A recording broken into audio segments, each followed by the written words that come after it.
Hello, this is Lee and we are back with more reading. The volume should be okay. Okay, so let's get into this. We tried various other experiments, but they were all useless. Escaping this place by ignoring the rest of the story was impossible. Isn't that obvious? Who says that? Isn't that obvious? It's a script of certainty with my magic of certainty cast on it, right? So it certainly can't end in the middle. Oh! You're that witch who showed up in my dream. That's right. Are you enjoying my magic? Ow, did you just hit me, Buttera? You hit me. I'm the Witch of Certainty. Lambda Delta Chansama. If it... what's his voice again? If it's your fault, then that makes things simple. No, that's not his voice. Hurry up and end this crazy world. Can't do that. After all, at this point I'm just an observer. The one spinning the story is Jeshka.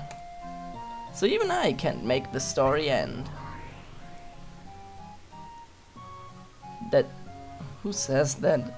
Man, it's confusing having 1,000 voices. That's so damn irresponsible. Who's the one who wrote this irresponsible script in the first place? I'll just give them the same voice. Anyway, what you're saying is that we have no choice but to perform it all the way to the end, right? You got it. Okay, good luck. I'm off to get some popcorn. Lambda Delta vanished from sight. We had a pretty good idea of the situation now. No way out, no choice but to go forward. But we do have a weapon. We have to rely on the red pen of Jessica's, huh? The story would develop as written in the script. However, it seemed that by amending it right away with the red pen, we could alter the story one page at a time. We had no choice but to proceed, even though we were afraid of what awaited us. At any rate, I had written it while half asleep, letting my pen be guided by my heart. Even I couldn't fully remember how the story would develop. Let's perform it then! I'm the one who wrote it, so I'm sure it'll have a happy ending. It's kind of worrying that the person who wrote it can't remember it. Let's just do our best. Okay. Shannon-chan, go ahead with the next bit of narration, please. Shannon prepared herself for the worst and turned the page. Emerging from the dense jungle, they found themselves in a snowy country.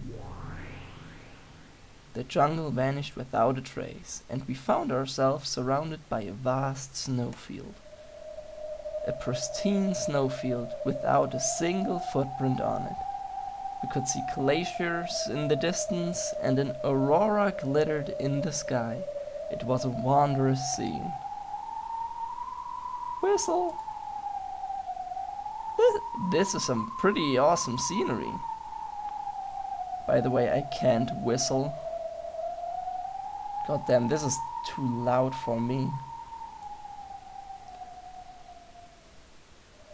Rather than just a snowy country, it seems more like the North Pole, doesn't it? Wah! Brrr. Was it really necessary to reproduce the temperature? Cold! I'm the prince, aren't I? Somebody bring me a warm coat. Damn it, so what's happening in the script now? Let's see. The prince was on the verge of freezing to death. was attacked by a Yeti and met with a terrible fate. Again? How's that even possible for him to meet a terrible fate twice? Like, Jessica sucks at writing stories. Jessica, do you have some kind of grudge against Princess or something? No, it's Saku pushed this awful job off on me, so I was kinda pissed at her.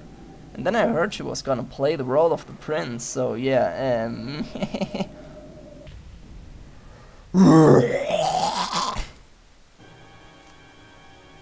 Voila, it's the Yeti! With a crash, the Yeti swung an enormous club the size of a log. Whoa, look out! Wait, this is no time to stand around looking surprised. Gotta revise the scenario. Suddenly, the Yeti mended its ways and befriended the prince and his men.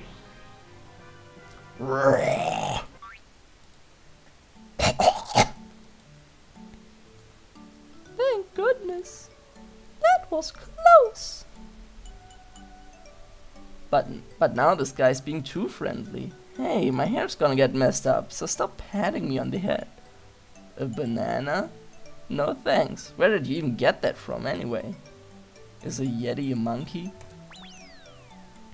Is this Bertram confirmed? Milady! Let's write a bit more and make Mr. Yeti our guide. Good idea. If we don't hurry up and get out of here, we're gonna end up as popsicles. And so, the prince and his men, having befriended the Yeti, were guided safely out of the snowy countryside. The next rough spot was a volcanic region covered with boiling magma. What hellish kind of scenario is this? How are you planning to perform this at a culture festival? How should I know? Ask whoever's in charge of the scenery. And in the volcanic region, a dragon with massive wings attacked them, breathing flames from its mouth. Roar! And in the cursed graveyard, they were attacked by a countless number of zombies. Roar! Okay, this is fun. In the deserts of hell, a giant poisonous scorpion raised its tail high. Dofi! Oh, Dohi! In the demon swamp, hordes of blood-sucking leeches attacked one after the other. Oh, for God's sake. Milady, hurry! Wait. However, the prince and his men were protected by a magical barrier and remained unharmed.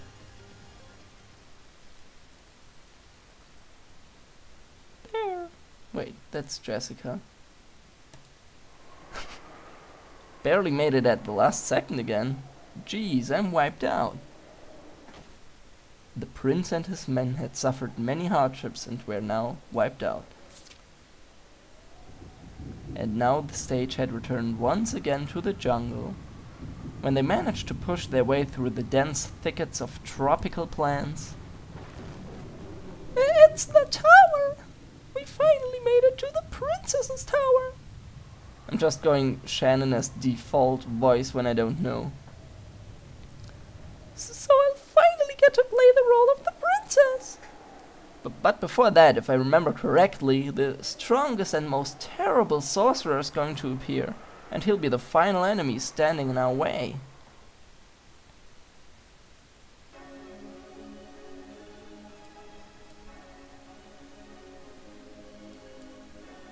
At the summit of the tower, there was a human figure.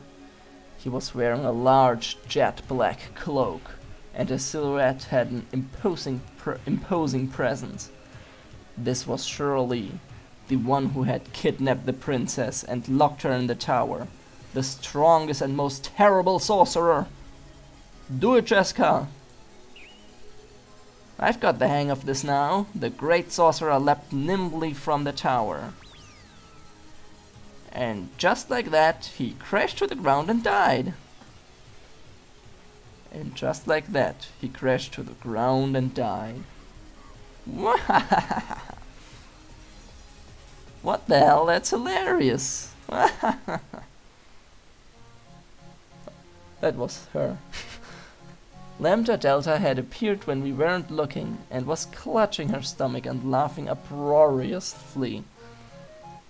But that's the end of your trouble-filled journey, huh? Okay, time for the emotional finale. We don't need you to tell us that. Shan-chan, you're the princess. Jeshka, take care of the narration. Batara-san! I'm the prince right now.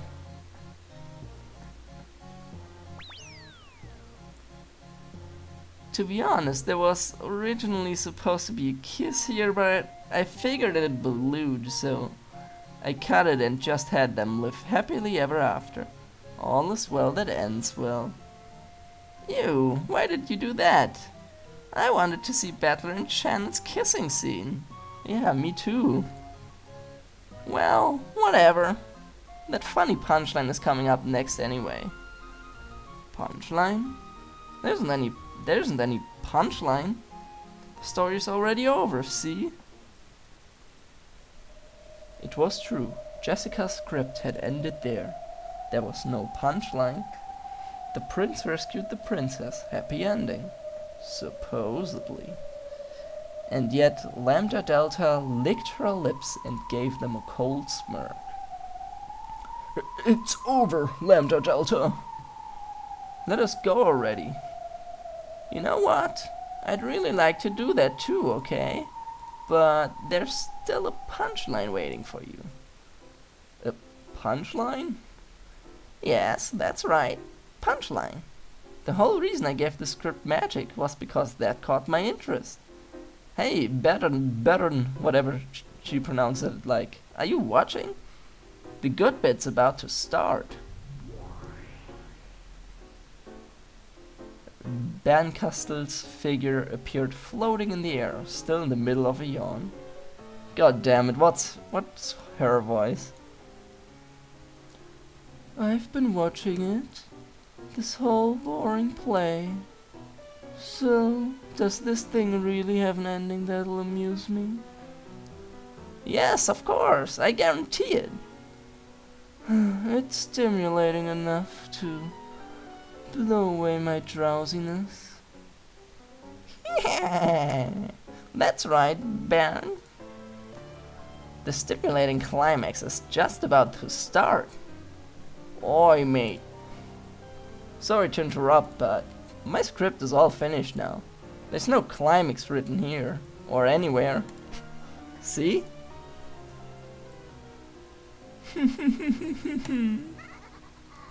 Oh. With evil in their eyes, the witches of certainty and miracles convulsed with laughter.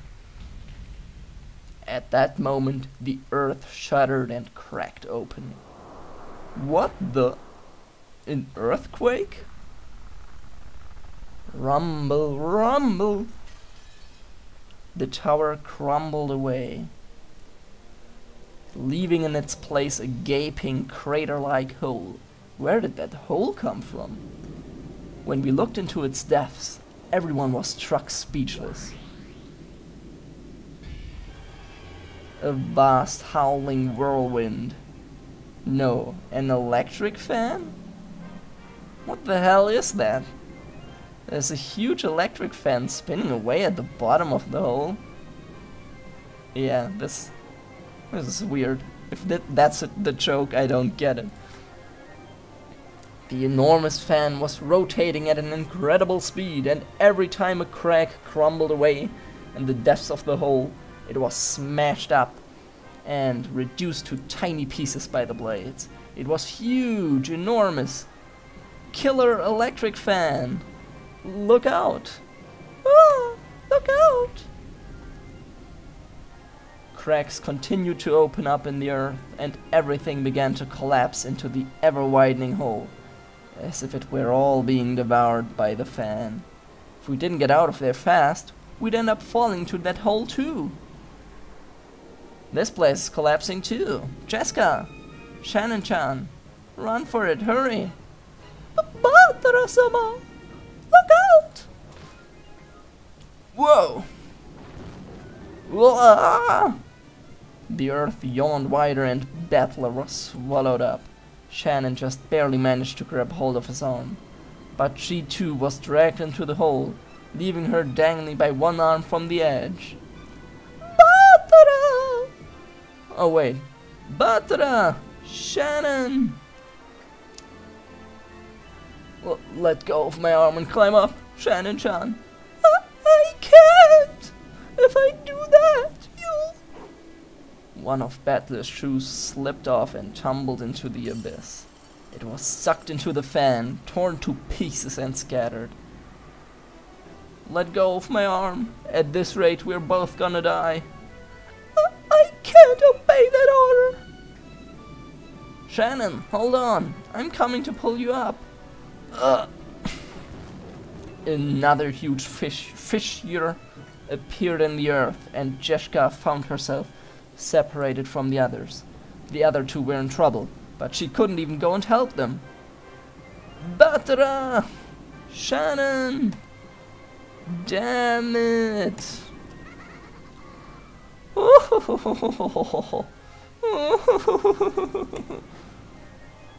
Looking down on Jessica, crying out in despair, Van Castle sneered.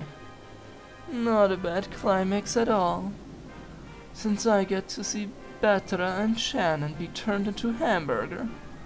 Jessica will go the same way, right? Not bad. It's a fine punchline. Isn't it? I love you, Bern. Because I know exactly what kinds of stories you love the most. Screw you! How dare you turn my script into something this horrible? Horrible or not, you're the one who wrote it, you know. I didn't write anything like this. You wrote all that messed up stuff earlier, though. It was true. Everything before now had been her work. That's why she'd revised it. But she hadn't written anything at all about this killer electric fan to begin with. Jessica tried over and over to write about Battler and Shannon being saved, but the letters just vanished, as if they had been written on a sandy beach and then washed away by the waves. What's going on? Why can't I revise it? Damn it! Shannon's grip on Battler was growing weaker by the moment. The electric fan stopped. No good. The two were miraculously saved. Still no good. This story ended and we were saved. Why isn't anything working? Why? After everything else I wrote before, why can't I write anything this time? Well, the story's already over, right? You can only make revisions within the story. It's impossible to revise anything outside the story.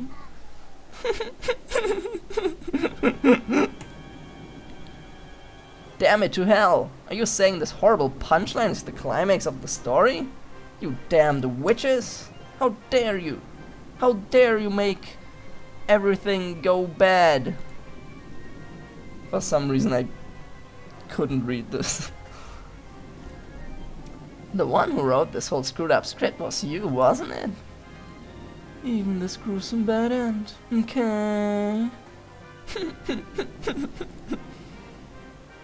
I did not. I never wrote anything like everyone being swallowed up by this killer electric fan and dying. Oh, is that so? And here we were, just trying to explain things to you, so you wouldn't be made a laughingstock. This girl's pretty paperish. She probably doesn't understand. Looks that way.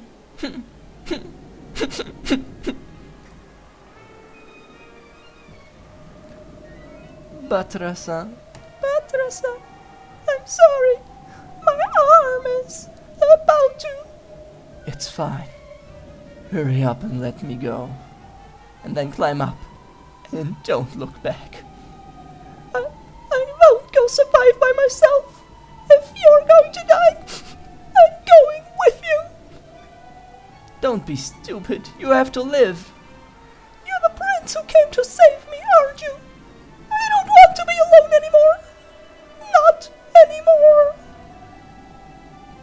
One by one, Shannon's fingers, clutching at the face of the cliff, began to lose their grip.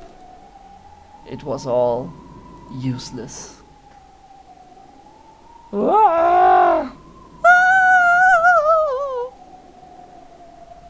In the moment of free fall, before they were sucked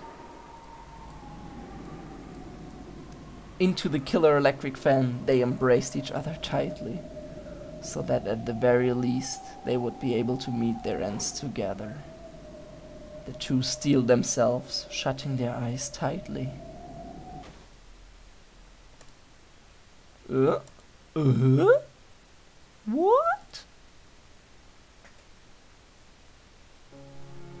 They weren't in hell, nor were they in the middle of the killer electric fan. They were on a bed in the guest house. For a moment they sat there, holding each other tightly in amazement. Was that a dream? No, there's no way it was a dream. Their bodies were still covered with scratches from the cliff face they had been scraped against just a few moments earlier. That great adventure in which they'd risked their lives really had happened. The fact that they'd returned to their own world meant that the story had safely reached its ending. It was clear that Jeschka had managed to end the story with some kind of revision, but Jeschka was nowhere to be seen.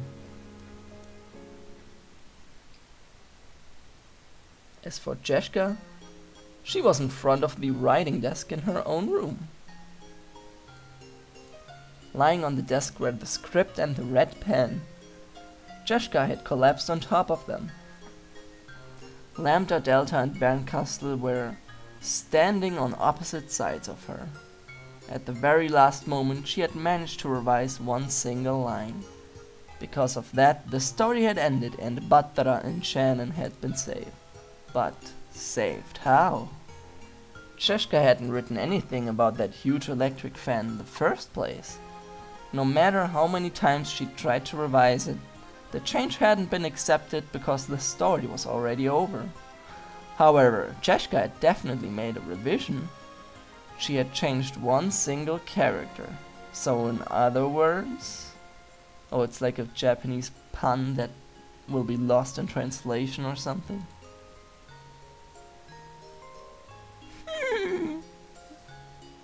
Who is that? Good for you. Now you won't be made a laughingstock. Yeah, thank you very much. Jeschka, who was still slumped over the desk, timidly raised her head.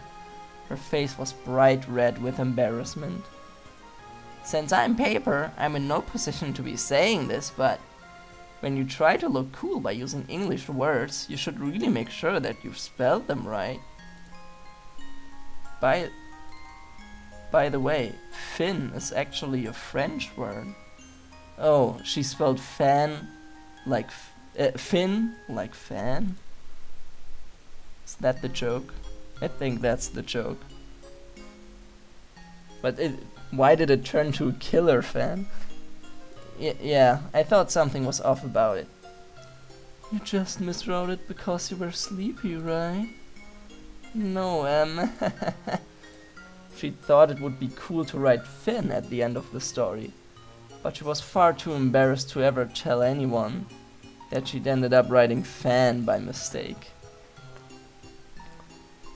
Oh, it's giant because it's capitalized. I get it. You just miswrote it because you were sleepy, right? Oh, of course.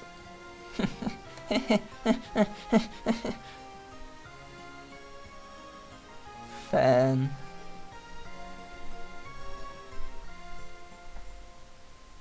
Okay, that was fun. I like that story. And I accidentally made part 1 pretty much just as long as part 2. All according to plan. Okay, I'll end it here. My voice is actually still surprisingly fine, but we'll do forgery number XXX, aka the orgy episode, some other time. See you then.